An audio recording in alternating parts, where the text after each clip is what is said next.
Palm oil సాగు విషయంలో ప్రభుత్వాన్ని వ్యవసాయ రంగాన్ని బద్నాం చేయడానికి కొందరు ప్రయత్నిస్తున్నారని మంత్రి తుమ్మల నాగేశ్వరరావు అన్నారు.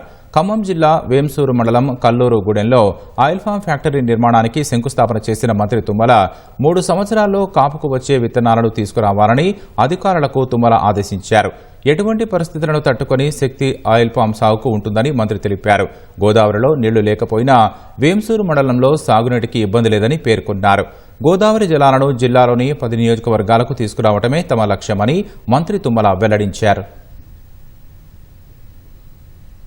ఆయిల్ ఫెడ్లో ఇచ్చినటువంటి ఏ మొక్క కూడా 1-2 ఎక్కడైనా ఇతర దేశాల నుంచి వస్తాయి కాబట్టి అందుట్లో కూడా ఏదైనా 1-2 కల్తీ జరగచ్చు.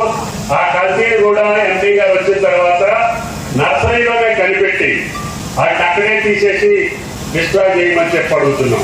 దేశవ్యాప్తంగా మనకి ఇబ్బంది వచ్చి అన్ని దేశాల్లో నుంచి మనం విత్తనాలు కొనుక్కొచ్చాం. ఏదో ఒకటి కొంచెం మోసం చేస్తే రైతులు బాధపడతారని చెప్పి అటువంటి మొక్కలు రైతుల పొలంలోకి వెళ్ళకూడదు. అది పుట్టకలోనే మీరు కనిపెట్టాలి.